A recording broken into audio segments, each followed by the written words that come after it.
This video is intended to describe a lightblade talisman named Liberation. Joining me today will be my whimsical stick figure chakra map for visual guide reference Q, as well as this lovely piece of golden leather which will be installed after the notarization of this video.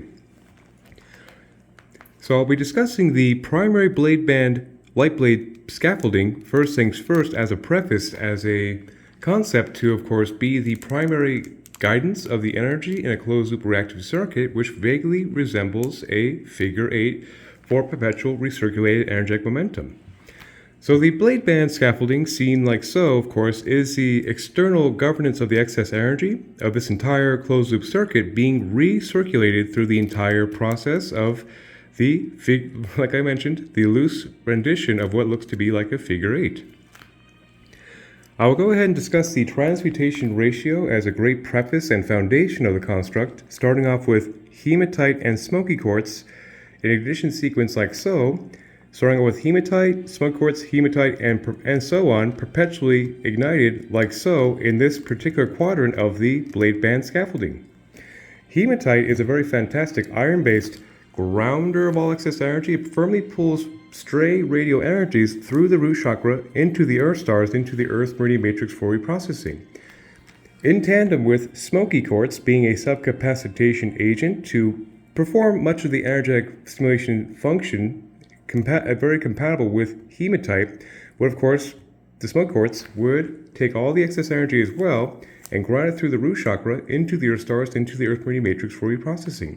So these two in tandem is what I consider to be the transmutation ratio that is heavily employed in virtually all light tech for many distinct purposes. A, to of course be a natural energetic pathway to ground all excess energy through the root system, and to of course ground into the earth meridian matrix for reprocessing, which could be considered a form of energetic consistent dialysis to constantly transmute negativity into positivity by constant recirculation of energy, as well as to be a contingency to indeed take all these other radio frequencies and give it a very firm grounded contact patch into the earth to of course make the magic real and bring comfort and continuity and also etheric insulation to the entire auric field by firmly grounding into the earth for consistent energetic reprocessing, which should be considered transmutation of energy, of negativity into positivity.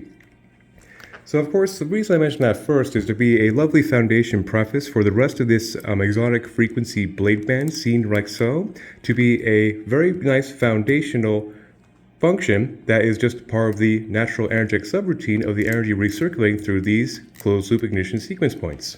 That would be considered light blade bands. Then at the very apex band, where the leather will be installed for the necklace right here, is clear quartz to be a neutral accelerant programmable nature of energy, going into lapis lazuli. Lapis lazuli is a very powerful classic antiquity stone of magic that has a great stimulation of the 5th and 6th chakras, that of being wind elemental frequencies. So not to mention, of course, its great notoriety and acclaim in magic utilization has been very well documented quite literally across the world at this point. So the aspect also, of course, is that lapis has a very special place in the human morphic field of magical connotation and belief, which of course can be derived from thousands of years of reverence and magical application in humanity's history as a whole, which gets very meta, of course, but that's my last meta disclaimer as I continue forward. So naturally, the high blue truth sensation of lapis being a lovely 5th and 6th chakra stimulation is also a great homage frequency to really honor the concept of liberation, to liberate one's mind from the false self matrix patterns of who one really is in connection to creation is a big prerogative of Lapis's employment right here at this critical junction, as the top side of the energy, once of course obviously being worn, be suspended on the chest. So naturally this containment running vertical with the chakra column will have the energy of highest truth be the very apex of the energy recirculating through the entire system. Now down to the primary blade band, starting off with this guy right here, would be the lovely legendary golden healer quartz. So golden healer quartz has become quite the staple of my life's work for a distinct purpose. So when it comes to aspects of vibrational engineering, one could say the connection to the gold white light source of creation could be of obvious, self-evident great consequence and beneficence. So golden healer quartz answers this call very well in this aspect right here of being a lovely gold white light source, high heart stimulant to that of the emanations of creation. A very bold statement, but that's of course why it has such a special place in this construct to be a very powerful gold white light source alignment frequency subcapacitation to the primary blade band. Then going from the golden healer quartz of gold white light source frequency emanation would be sunstone. Sunstone, seen right here in a larger dose, is a very fantastic sacrum and solar plexus stimulant of that of the fire energy. So obviously, very indicative in its name, sunstone is a very sunny, beneficent frequency broadcast that's quite enthusiasm generating, to put it lightly, as well as a very, very powerful feeling of warmth of a sun blessing, is to kind of put it loosely. And so it has a very lovely aspect also of being a very powerful encouragement and also creativity stimulant to, of course, be very supportive to different aspects of creative writing or just those aha moments, or a muse, if you would, to inspire and bring great beneficence to the field. So the augmentation of sunstone makes a very fun, liberating energy from old patterns of basically stagnancies from the field, because it's very much a very light, sunny frequency, and it's been well utilized in various light tech platforms for a great stimulation of enthusiasm that's been quite successful in this R&D thus far. So sunstone is one of those amazing, fantastic stones, crystals, to utilize as a primary blade band focus for a stone emanation of great beneficence and fun and inspiration. And also, not to mention, of course, that concept of the sunstone being a very fun, sunny liberation frequency would of course be very appropriate for the employment of the archetypal name of liberty or liberation seen before me. So like I mentioned, the golden healer quartz, the great central sun energy, which obviously, like I said, is pretty awesome. Going into the sunstone to be the enthusiasm focus generator of one's creative will. Then, subcapacitated between that would be rutilated quartz, which works as a tremendously powerful accelerant of energy in a subroutine. So the rutilated quartz, of course, is like quartz, just like seen here. It can be a very nice neutral ambient accelerant of energies through a subcircuit, if you would. But the aspect of rutile in the bands is a titanium oxide that actually makes for a dramatic intensification. So you can think of that frequency being a massive supercharger of these other frequencies seen in this blade band right here. To further intensify the ignition sequence of the golden healer quartz, the sunstone, the rutilated quartz to intensify the current into the sunstone once again, into the golden healer quartz, and so on, completing its blade band seen right so, grounded into the transmutation ratio to further ground and intensify the contact patch into the tangible range. So once again, that would be the entirety of the description of the primary blade band scaffolding with the transmutation blade band seen like so, as well as the apex band of lapis lazuli. So that would be, of course, the foundational governance of the energy being projected and recirculated through the entire construct, and once again, thrice I say, resembles vaguely a figure 8 of perpetual recirculated energy, essentially, which is very advantageous for the other exotic components not to mention to give it a nice scaffolding of redirection for energetic efficiency. So at the apex of this light blade talisman would also be a lovely piece of fulgurite. Fulgurite is literally petrified lightning, where lightning has struck sand carrying the crystalline energy of the force of lightning, which is very powerful stuff. So having the lightning frequency mimicked in fulgurite is a very powerful full light body activator from top to bottom and everything in between, as well as it was highly utilized as a spirit tool for First Nation shamans to intensify their prayers back to Creator in service to the people, or the spaces and places and beings under their jurisdiction, if you would. So that makes for a very powerful intensification of one's prayers and manifestation by having that lightning force run through the entire continuity of that, literally the force of lightning, as a very powerful shamanic accelerant, divine energy tool of notoriety. But not to mention, of course, with all these subroutines of the transmutation and different buffers, of course, you get the most out of lightning without being too overture of, I guess, overstimulating. To bring a great grounding continuity to constantly arc the energy is the criticality of the transmutation ratio, with particularly fulgurite and as well as these heavy hitters seen right here, which I've yet to mention. Starting now. This would be Libyan gold tektite, a very fantastic space obsidian of mysterious origin that, of course, is a relatively golden ray frequency that was utilized by the pharaohs of old as part of their finery breastplates as their badge as the Magi God King of the days of the dynasties of Egypt. So obviously that kind of magical connotation has a great relevancy here because Libyan gold tektite is a very incredibly powerful sacrum and solar plexus stimulant, just like sunstone, yet the gold ray cosmic imprintations of this frequency make up for a full gold ray illumination of the entire auric field from top to bottom. That thereby could be considered a full light body generator with a very powerful golden ray enthusiastic energy, which could be definitely denoted to be very complementary to honoring the archetype of liberation set in the crystalline operating system would be Libyan gold tektite, that of literally the ancient Egyptian sovereign utilization. So obviously that has a very powerful manifestation connotation of solar plexus alignment, virtually unrivaled in the mineral kingdom. Hence it's one of my top 5 favorite stones because its vibrant gold ray emanation illumination is virtually unsurpassed in my humble opinion. And it makes for a very, very powerful gold ray emanation that, of course, is very conducive to aligning one's dharmic field into tangibility through manifestation and connection to creation. Or, in summary, a very potent, powerful, fun, sunny version of a dharmic accelerant like moldavite. So here's moldavite down here, well concealed so it doesn't wander off on its journey. Right there.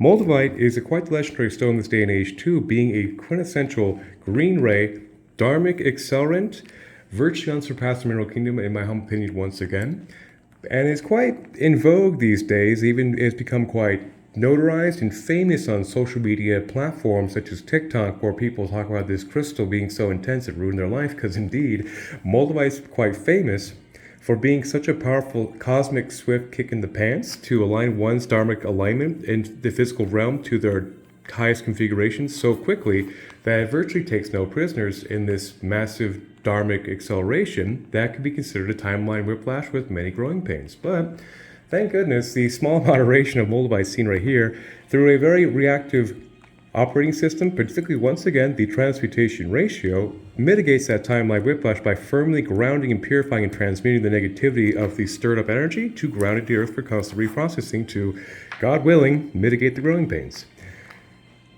So that's the aspect too, but obviously having that very powerful green ray cosmic dharmic accelerant of one's highest alignment manifest in 3D is of the essence for a truly dynamic spirit tool to put the aspirant in their dharmic configuration, which is, I guess, could be a prerogative of my life's work as developing spirit tools, to put it lightly. Anyhow, moving on. So this right here, like I mentioned, is a heavier dose of the sunstone to be a very powerful, focused homage of that particular frequency to have that beneficent sunny energy, which is, of course, is very denoted to being a contributing factor to liberation's vibratory concentration and tension. And I'll save these white stones here as well as the kyanite for last because they get quite meta as a capstone, just as a preface. So at the very other side of this blade face right here, quite fortuitously, I was able to acquire a Metatron's Cube and Flower Life compilations frequency symbol. During the consultation, the discussion of the Flower Life for the Metatron's Cube was a big prerogative for fulfilling the blueprints to their highest schematical possibility. And so this right here, I got quite fortuitous, or I guess you could say blessed with synchronicity, to find a very appropriate compromise of a very powerful sacred geometric compilation, that of Metatron's Cube as well as the Flower Life in one containment symbolism, which is very near and dear to the heart of the recipient in her life's work. So that was a very fantastic, very cool thing that, of course, was Providence at its best to have that combination right there of that timeless, incredible sacred geometric compilation is a very universal, powerful symbol of that, the flower of life and Metatron's cube simultaneously, which I will go ahead and omit to consolidate the video, but I'll continue on. So the core of this entire device actually is that of oak. Quite literally from my backyard, right here, the tip of my pen, it comes from this guy right there. Oak is a very fantastic, dense atomical structure that has great legend as well as notoriety in magical utilization for thousands of years for many different cultures, of course. But I'll go ahead and omit that as well to save time and consolidate this video. But the aspect of oak also, on a more pragmatic scale, if you would be a very dense atomical grain that'd be very conducive to a fortified, strengthened body based on the carbon resonance of the dense atomic structure of oak itself. So that, of course, is the entirety of the wooden core that this construct is built around is oak wood for a distinct purpose. Then right here, this section right here will be technically the hood that will be concealed with this golden leather seen right here for a distinct purpose, which I'll go ahead and mention right now before I continue with the composition of what's going to be under the hood once this video is notarized. So the leather is far more than aesthetics seen right here. So the purpose of having the leather is to be an insulation of the energy of these 2 points. So you can think of this primary blade band as well as this apex band, and this components underneath here could be also served to insulate and condense the frequency to basically mitigate stray radio energies leaking from this section to focus the energy further through the primary blade band as well as the apex band. So that'd be the first purpose of the leather, to be an insulation to bring further energetic efficiency to the construct. And B would also be a color therapy resonance. So naturally the gold ray right here is very advantageous for solar plexus stimulation, which could be a color therapy emanation that governs the entire vibratory output of this device through that of the golden ray. A very liberating frequency concept, if you would. And also, C, it can work to protect these stones seen under here that will, of course, be wielded by the recipient on many an adventure to, of course, ensure that they're protected and safe and never fall out and doesn't have any runaway organs, if you would. And also, D, which is definitely not the prerogative, but it does also serve as a lovely aesthetic completion as a capstone to give a more completed look to the construct in general. But indeed is much more than just aesthetics, is indeed a functional component, part of the whole entire device. So on this section right here is a lovely piece of black obsidian here from Mount Shasta. Just like the transmutation ratio brings a very powerful black ray, constant purification of energy like an etheric shield by grounding excess energy into the earth for reprocessing, just like the transmutation ratio. And also, of course, that's actually a hand-harvested locality from Mount Shasta here, about an hour or so west of me, or actually east of me. So it's a lovely little specimen that's authentic from the land of Mount Shasta, which is a nice fact. Then right here is a very special green ray frequency called seraphinite. So seraphinite is a very powerful green ray, obviously, seraphic imbuement of the auric field, which has a very powerful connection point to the seraphim realm, that of the archangelic spheres. So naturally, that makes for a very powerful imbuement of the atomical level of high seraphic frequency through the entire auric field. So it also works as a very powerful full light body stimulant from top to bottom that indeed stimulates the entire chakra column and meridian systems to a very high octave. And one of the absolute important parts of why I utilize this particular stone quite religiously in virtually all tech, independent of particular focus, is for one very amazing utilitarian feature. The aspect of the seraphinite also stimulating through the auric field works to dismantle patterns of dis-ease from top to bottom. So it can be a quintessential master healer that is virtually employed in almost all light tech of any different designation of vibratory output for a distinct purpose. So obviously that has a very powerful practical ramification towards one's background frequency good of just bringing harmonious healing energy. Not to mention the cleaner shot with the golden healer quartz set of source energy works very well in compatibility with seraphinite to bring that very powerful seraphic holy energy, if you would, into the operating system. Then over here, above the seraphinite, would be a lovely piece of amber. Amber, though not technically a mineral, is also a fantastic talisman of transmutation from antiquity of magical utilization. So amber is a very fantastic purifier of negativity and positivity, kind of like the process of transmutation once again, but in a much more solar plexus sunny way to turn negativity into positivity to, of course, transmute it into useful, clear energy. So that aspect also is very complementary to the smoky quartz to be another agent of lovely transmutation that would be considered that of liberty. And at the very apex of this talisman is a very special component right here named Tibetan black quartz. Seen right here, which will always be on showcase to the wielder's perception right there for intentional purpose. Tibetan black quartz is one of those amazing master healers I employ quite frequently as well, just like seraphinite, because it comes from Tibet, a region in the world that has virtually unrivaled spiritual discipline of unbroken source resonant meditation in one region in the world, which obviously has pretty big consequences to an entire space or place with that kind of focused spiritual discipline for millennia. So the Tibetan black quartz actually is a very powerful full light basement as well, being that of a very dramatic grounder of energy through the root chakra into the earth for constant transmutation, yet also a very dramatic expansion of the higher chakras above the crown, the the soul star, stellar gateway. So it makes for a very powerful dynamic two-way bridge between the auric field, and so of course it has a very close resonance to the Om frequency, naturally, which once again is very complementary to alignment to the greater emanations of the source of creation in a vibrational engineering construct. So the aspect also of Tibetan black quartz with that much Om purification going on through the entire auric field brings a very powerful psychic protection Om resonance to the field, almost like a non-force shield, if you would, of extreme Om high resonant frequency that would be very difficult for lesser frequencies to shift it. At least that's the engineering design thus far of employing Tibetan black quartz in many a construct, and that's why, of course, it plays a special role at the very apex of this device to bring that Om purified literally Tibetan black quartz Om frequency to the field, which, is self-evidently advantageous as I ramble on for 22 minutes now about this whole construct. And so, last but not least, will be the summarization of this device by the utilization of this white selenite seen right here.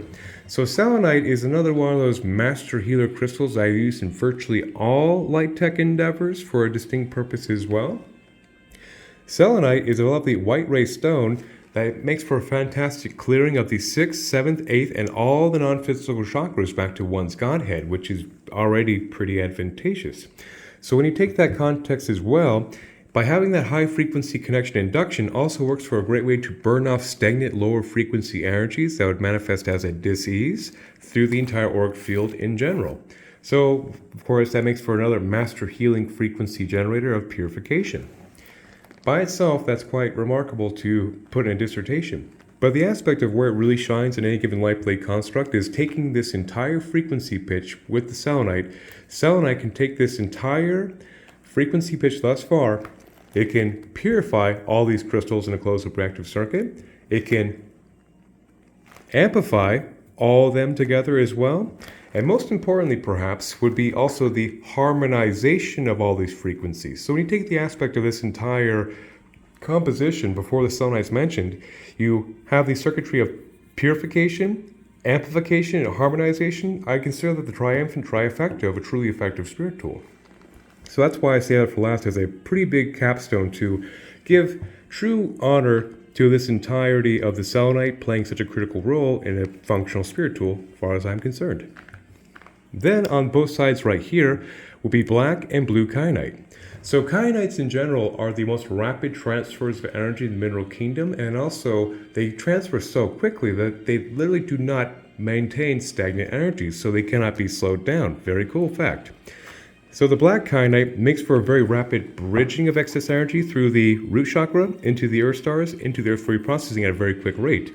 So that, of course, plays a very critical role for actually rapidly bridging this energy into the tangibility range to indeed make the magic further real, as well as it serves as a lovely surge protector to ensure that all the excess energy is grounding through no matter what is going on with the wielder and the situations being found or, just doing the thing, I guess.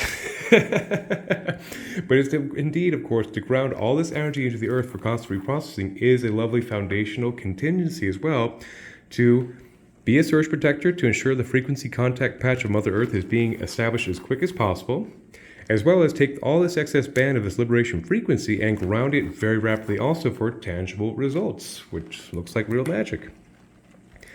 Then the blue kind over here is a very powerful third eye bridge stimulant of the right and left hemispheres simultaneously, so also makes for a very effective communication diplomacy range. So to get a little meta about the kyanite there as well, the kyanite, blue kyanite particularly, is a very effective communication diplomacy tool to bridging energy between two disparate parties. So obviously under the jurisdiction of the wielder, that could be conducive to rapidly being on the same vibration, if you would, for those she is helping in service to creation in that regard. So that's the very advantageous of the aspect of the kyanites as well, is to rapidly transfer energy very quickly to make the magic very real, very obvious, very potent, is the prerogative of kyanites utilization. And not to mention, with that kind of rapid transfer of energy, it also works as another layer of etheric Teflon to ensure the highest contact patch of one's source integrity is being maintained, and that stagnant energies have a very difficult time in this kind of configuration to maintain a hold, if you would, in the auric field from the top to bottom by rapidly transferring and buffering energy so that no stagnant energies can really stick in the field. So that would be the big aspect of kyanites and selenites. And so that would be, at about 26 minutes, the entirety of the crystalline construct notarized thus far. So as a summary, this obviously is a very fun, funny energy. It's very stimulating, very illuminating, very inspiring, and quite simply, in my humble opinion, quite liberating by vibrational engineering design. So that, of course, can be worn on the person to imbue a very fun, fiery energy through the field as a consistent agent to also, very importantly, bring enthusiasm and fun to the field so it can be transferred to those under her jurisdiction, ideally, and to be very inspirational, creative, and have a lot of fun with this frequency is the big prerogative. And be that of a source of liberation set in an operating system seen right here that can be worn as a talisman. Well, that would be it. 1,000 blessings, and may the force be with us all.